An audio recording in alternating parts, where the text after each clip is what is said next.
Bismillahirrahmanirrahim. Assalamualaikum warahmatullahi wabarakatuh. Innal hamdalillah nahmaduhu wa nasta'inuhu wa nastaghfiruh wa na'udzu billahi min shururi anfusina wa min sayyiati a'malina.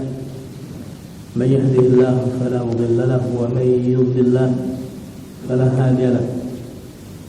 Wa asyhadu an la ilaha illallah wahdahu la syarika lahu wa asyhadu anna Muhammadan عبده ورسوله وصفيه وخليله بلغ رسالته وأدى الأمانة ونصح الأمة حتى تركنا على محجة البيضاء ليلها كنهارها لا يزيغ عنها إلا هالك صلوات ربي وسلامه عليه وعلى آله وصحبه وسلم تسليما مزيدا إلى يوم القيامة أما بعد.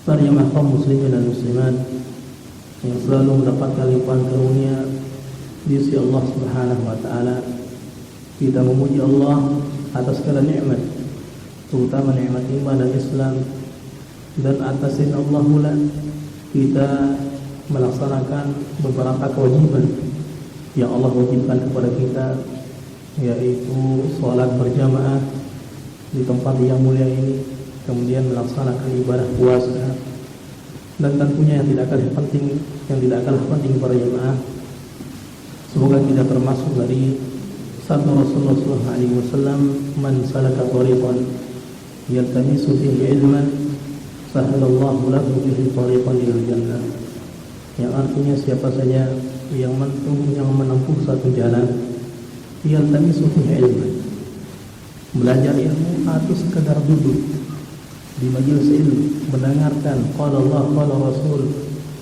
sahalallah, maka bagi hamba tersebut akan dipermudah lahu bihi tariqan ilal jannah, jalan menuju surga Allah. Jikalau dalam kesempatan yang lain Nabi kita Muhammad sallallahu alaihi wasallam pernah bersabda, ala inna sil'atallahi ghaliyah, ketahuilah bahwasanya barang dagangan Allah itu mahal. Ala inna sil'atallahi ghaliyah, ketahuilah yang namanya barang dagangan Allah itu mahal. Ketika ditanya apa yang dimaksudkan dengan sil'atullah, apa yang dimaksudkan dengan barang dagangan Allah, ala inna sil'atullah al-jannah, dan ketahuilah yang namanya dagangan Allah atau barang dagangan Allah itu merupakan jannah, yaitu surganya Allah. Namun khusus dalam bab menuntut ilmu, Allah membuka pintu surga selebar mungkin bagi orang-orang yang hadir di majelis ini. Kepadanya para jemaah, tanpa kita aturkan selawat dan salam atas alam Nabi besar kita Muhammad sallallahu alaihi wasallam, karena dengan pengorbanan beliau alhamdulillah kita bisa berkumpul, bermajlis, mudzakarah, mengingatkan satu sama lain di tempat yang mulia ini dan di baik bulan Ramadan. Para jemaah kaum muslimin dan muslimat rahimakumullah, terkait dengan materi yang insyaallah kita akan sama-sama pelajari, sama-sama renungi, sama-sama mengambil faedah dari kisah Nabi Hud alaihi salatu wassalam. Maka ada beberapa poin para jemaah kaum muslimin dan muslimat yang kami akan sampaikan. Yang pertama tentang nasab dan qabilah beliau. Kemudian yang kedua tentang apakah ada seorang nabi setelah Nabi Nuh alaihi salatu wassalam, kemudian bagaimana respon daripada penduduk beliau atau kaum beliau manakala beliau mendakwahkan agama Allah ini.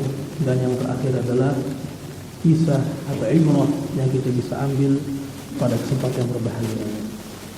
Para jemaah kaum muslimin rahimakumullah, secara nasab Nabi Hud alaihi salatu wassalam tentunya seperti yang disepakati oleh para ulama tarikh, bahwasanya nasab beliau kembali kepada sang bin Nuh, yaitu anak dari Nabi Nuh alaihi salatu wassalam. Wa in ikhtalafu, sekalipun para ulama tarikh berbeda pendapat apakah nama-nama mereka itu setelah Nabi Hud alaihi salatu wassalam ada nabi atau tidak, atau berapa orang jumlahnya dari zaman Nabi Nuh sampai dengan Nabi Hud alaihi salatu wassalam. Namun para jemaah rahimakumullah, hal yang demikian merupakan perlu kita pelajari tentunya, Karena tarikh sejarah, apalagi sejarah nabawiyah, banyak ibrah-ibrah yang kita bisa ambil. Kemudian para jemaah,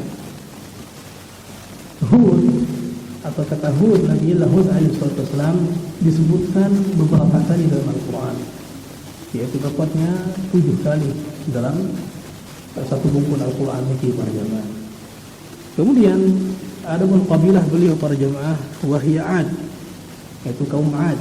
Sering kita dengar Ad wa ila Thamud akhahum, atau alam tara kaifa fa'ala rabbuka bi'ad iramayatil bilad, dan seterusnya. Maka di sini para jemaah rahimakumullah disebutkan kaum beliau sebanyak 27 marrah, 27 kali. Ad, Nabi Hud dengan Ad, Nabi Saleh berbeda para jemaah rahimakumullah. Kemudian para jemaah rahimakumullah, poin berikutnya adalah Ad, kaumnya Nabi Hud alaihissalam merupakan kaum yang berasal dari orang-orang Arab para jemaah rahimakumullah. Sehingga para ulama tarikh membagi fase-fase tersebut menjadi 3. Dalam sebagian riwayat ada yang membagi yang demikian menjadi 2 bagian. Apakah ketiga suku tersebut atau fase tersebut? Yang pertama Arab Aribah Badiyah. Ini kabilah-kabilah zaman bahula para jemaah rahimakumullah, kabilah-kabilah zaman dulu.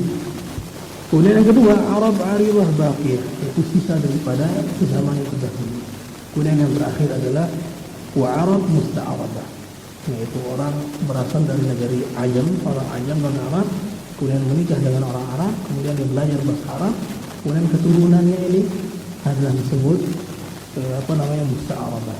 Nah, dia asalnya orang Ajam, namun menikah dengan atau nenek buyutnya, kakek buyutnya dari jihad dari ibu adalah orang Arab. Kemudian para jemaah rahimakumullah, poin berikutnya seperti yang sudah kami telah dari beberapa referensi. Yang kedua ini adalah tentang bahwasanya apakah ada nabi setelah Nabi Hud, yaitu dari Nabi Nuh alaihissalam. Kemudian di antara jarak Nabi Nuh dan Hud ini apakah ada nabi atau tidak? Di sini para jemaah rahimakumullah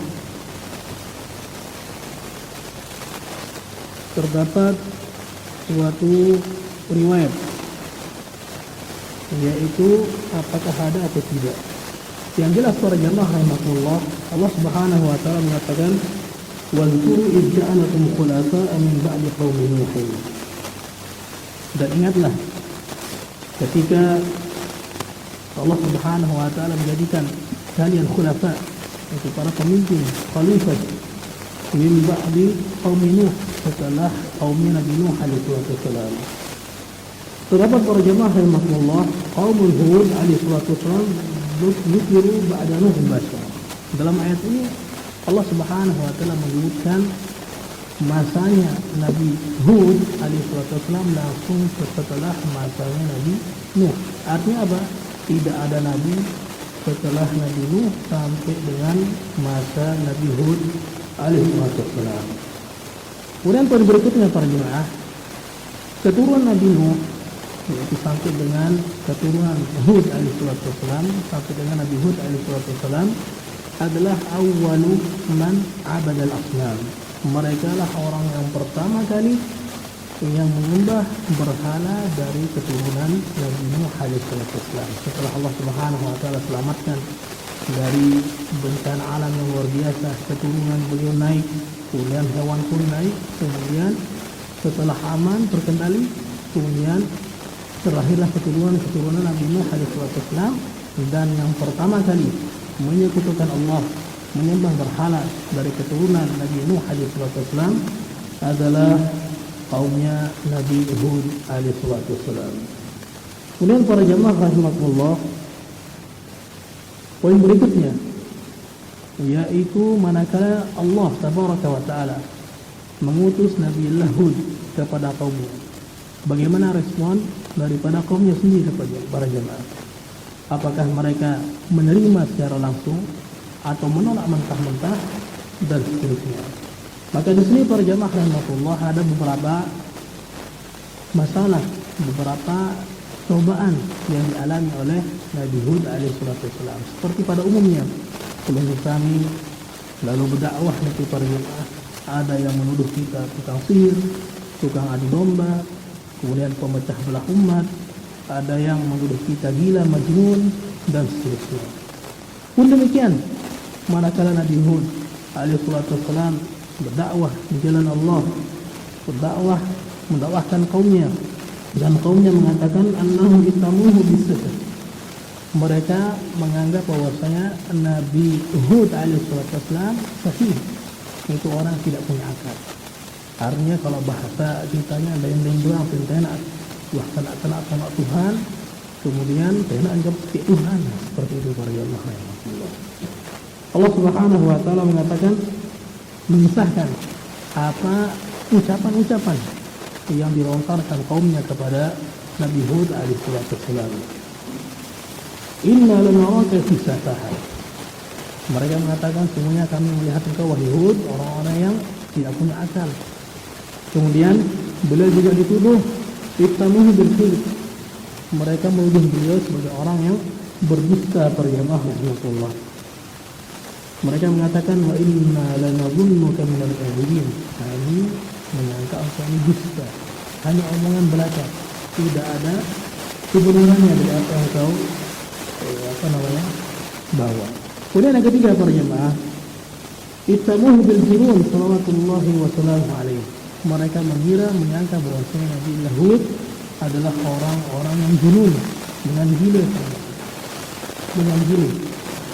lain-lain langsung kena, padahal kena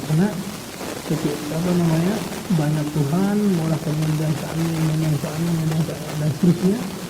Namun para jemaah rahimakumullah, ini hambatan-hambatan yang kita akan terima. Menurut kami manakala berdakwah di kampung misalnya, mereka akan menghina kita para jemaah rahimakumullah. Mereka akan ingkar kepada kita, sekalipun kita termasuk orang-orang yang paling baik di kampung tersebut. Seperti terbukti dengan Nabi kita Muhammad SAW, manusia yang soleh, namun ketika beliau menjadi muslim, yaitu memperbaiki orang yang memperbaiki dan seterusnya, maka disitulah akan terbukti siapa yang suka dan pura-pura cinta dan seterusnya. Kemudian para jemaah rahimahullah, yang keempat, respon daripada kaum Nabi Hud alaihissalam. Mereka berpegang teguh kepada ajaran nenek moyang mereka. Allah Subhanahu wa taala mengatakan, qalu ajibtana lina'budallaha wahdahu wa nadhara ma kana ya'budu aba'una. Wahai Hud, apakah engkau datang untuk memerintahkan kami, untuk menyuruh kami beribadah kepada Allah wahdahu, seorang diri, wa nadharu ma kana ya'budu aba'una, dan kami meninggalkan Tuhan-Tuhan kami yang banyak tersebut. Kemudian yang kelima para jemaah, angkaru al-ba'ats. Mereka mengingkari yang namanya kebangkitan. Ayatukum annakum idza mittum wa kuntum turaban wa idhaman annakum mukhrajun, hayhata hayhata. Kemudian poin berikutnya para jemaah, al-inad, itu keras kepala. Mereka tidak mau menerima ajakan dari Nabi Hud alaihissalam. Ini para jemaah rahimahullah, poin berikutnya tentang diri pelajaran yang kita bisa ambil dari kita yang mulia ini. Yang pertama, akibatul ghurur wa sunnah, yaitu kesombongan. Kita tertipu dengan dunia ini, maka akibatnya akan fatal sekali. Jika padanya kaum Allah Subhanahu wa taala hendak dikeluarkan menjauhi daripada kita, namun ujungnya mereka dihukum oleh Allah dikarenakan mereka enggan dan tidak taat kepada Allah, bahkan membangkang kepada Allah Subhanahu wa taala. Kemudian para jemaah poin berikutnya, an-nasabra fi da'wah al-mu'min al-mu'min al-mu'min, yang tidak harus berdakwah sopan santun, kemudian penuh dengan hikmah, bijaksana, lembut dan seterusnya, merupakan perkara maklum, perkara yang diminta oleh setiap kita, perkara yang harus kita memiliki ciri khas yang demikian. Artinya manakala kita berdakwah kepada Allah, artinya kita memahami jangan kita asal ini bid'ah nih, atau mungkin ada orang yang misalnya menjadi haram, itu kalau berkata kita yang ini benar yang diajarkan batik. Nah, kita harus hati-hati menjaga lisan dan seterusnya. Kemudian para jemaah rahimahullah, an-rih jundun min junudillah tabaraka. Angin yang Allah Subhanahu wa taala gerakkan entah dari penghulu kanan kiri timur dan seterusnya merupakan jundun, yaitu bala tentaranya Allah Subhanahu wa taala. Sehingga Nabi Sallallahu Alaihi Wasallam manakala melihat mendung kemudian angin keras dan seterusnya, tapi tidak Allah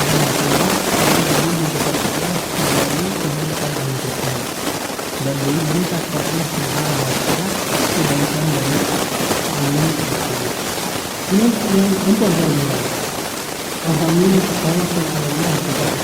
Tentunya kita bertawakal kepada Allah Subhanahu wa taala dalam segenap urusan kita. Betapapun pintarnya kita, betapapun hebatnya kita terlihat, namun jangan kita lupa untuk menyerahkan diri kita kepada Allah Subhanahu wa taala. Jangan kita merasa bahwasanya ini disebabkan karena saya dakwah ini seperti ini disebabkan karena saya pengajian ini ada, kalau tidak ada saya mustahil akan bisa terwujud. Jadi jangan kita mengira bahwasanya dengan sebab ini pondok ini ada, dengan sebab ini air ini bisa mengalir. Tidak seperti itu saja. Semua atas izin Allah Subhanahu wa taala. Maka tentunya kita bertawakal kepada Allah Subhanahu wa taala. Kita serahkan semua urusan kita kepada Allah Subhanahu wa taala dan jangan kita bersandar kepada diri kita sendiri walaupun terasa air, walaupun sekejap mata air. Karena semua yang kita lakukan dari bangun tidur, kegiatan mancing itu, kemudian berpuasa, kegiatan hari ini sampai dengan kita tidur kembali itu atas izin Allah Subhanahu wa taala. Maka Rasulullah sallallahu alaihi wasallam mengajarkan doa kepada kita, insyaallah perusahaan ini tidak asing dengan doa tersebut yang terkait dengan kita